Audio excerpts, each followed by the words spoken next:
Now that we've talked about those, and again, it's not necessarily that those are evil, right? But they are limiting, and they're only one aspect, if you will, of what Jesus is calling us to. So, what is discipleship? Mark chapter 1, verse 16, it says this, okay? As Jesus walked beside the Sea of Galilee, he saw Simon and his brother Andrew casting a net into the lake, for they were fishermen.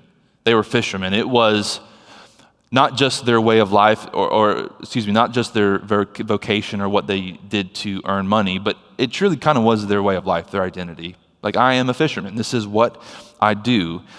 And then Jesus has the invitation. He says, come follow me, Jesus said, and I will send you out to fish for people. And weirdly enough, it says at once they left their nets. Or you could say they left their way of living. Everything that they had known, every rhythm and practice, value and normalcy, they left and followed him. When verse 19, Jesus had gone a little farther, he saw James, son of Zebedee, and his brother John in a boat preparing their nets. Without delay, he called them, and they left their father Zebedee in the boat with the hired men and followed him. Disciple here, this noun, is the Greek word mathetes.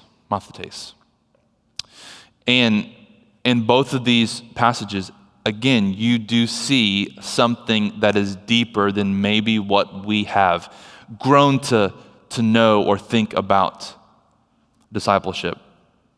And I said this, but for these men, fishing was their way of life. It was kind of their identity.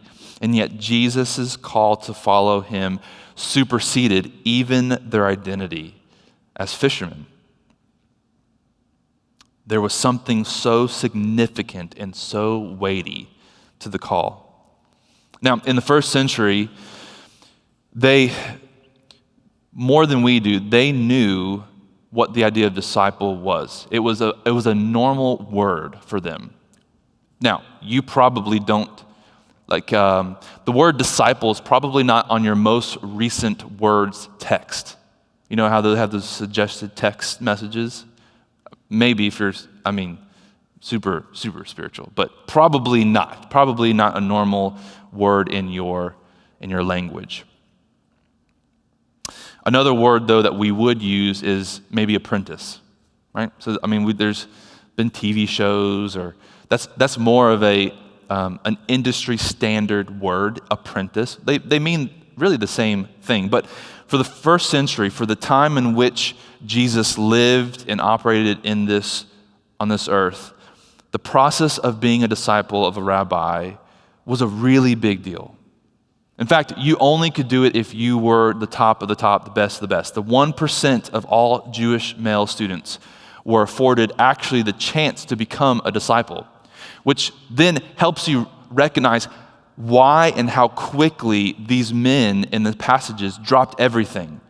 Because for them to be extended the invitation to become a disciple meant that the rabbi, the wise, sage, teacher, leader, believed in them, thought them worthy enough, actually looked upon them and said, you have what it takes to be my apprentice. I'm going to choose to invest my time, energy, and resources in you because I think you're worthy enough. So in this day and age, to determine if you had the capability to become a disciple, there was a long process of schooling, interviews, and testing. Ultimately, if a rabbi felt you were worthy of it, they would say, come, follow me. Come and be my disciple. This is the language that Jesus uses.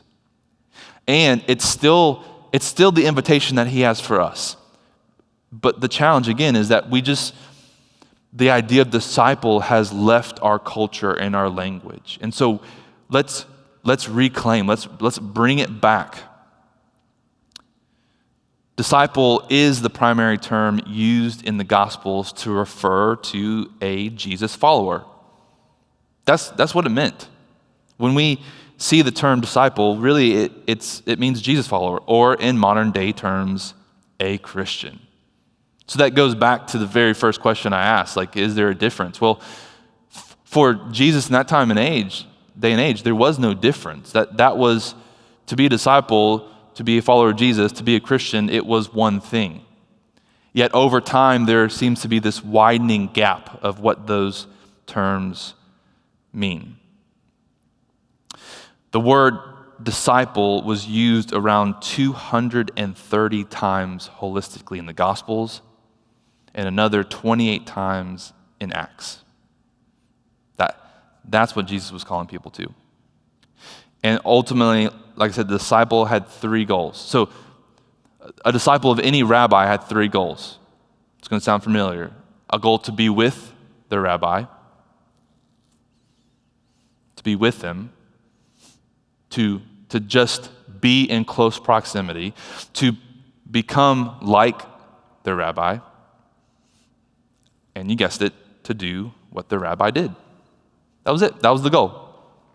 So when this wise leader, teacher came to you and said, I believe you have what it takes to follow me, you were signing up to be with them on a regular basis. You were signing up to become like them and ultimately to do what they did. Now, as I was preparing, I literally was like, well, I've experienced this. And this, again, even saying this, it's a little weird because it's just not in our normal language.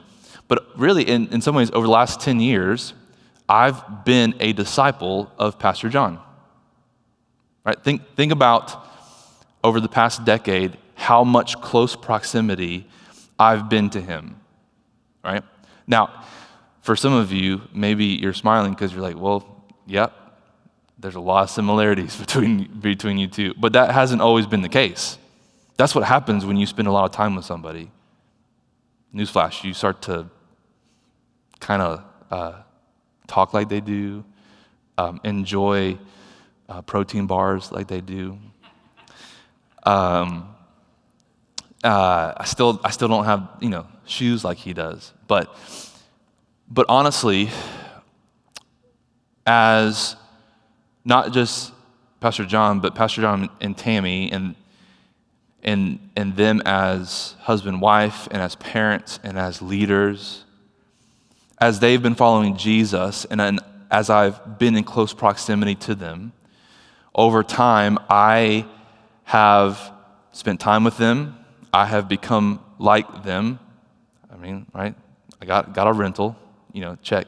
And the funny thing is, like, I've never, Casey and I never sat down and be like, how do we be like them? Okay, let's get a rental, right? No, it happens.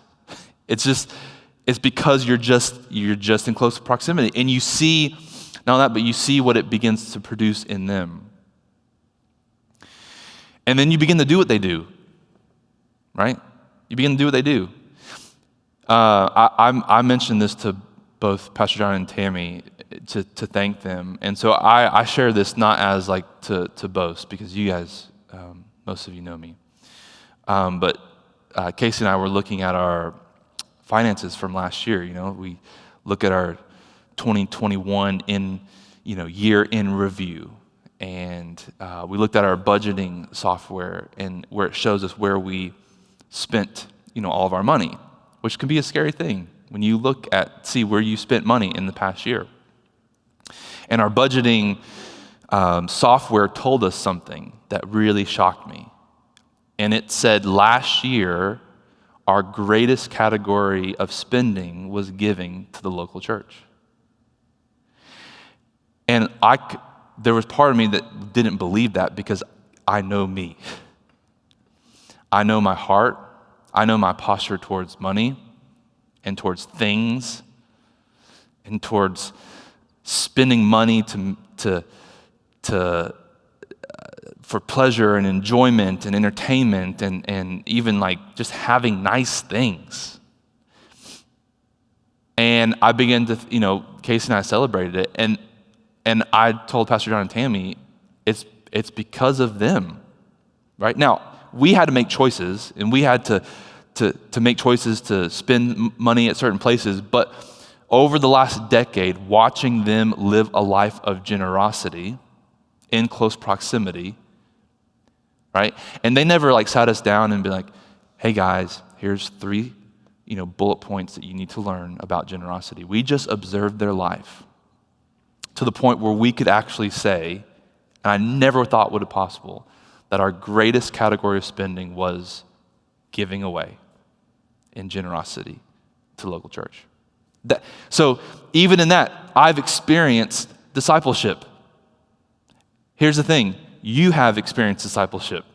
And we'll get to that later, but it was this kind of this revelation and this realization that that's what's been happening over the last 10 years. Now, I'm still uniquely me. Like there's still things that I do that are uniquely Brett, right?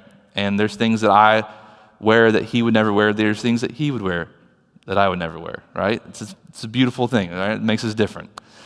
But there are a lot of similarities.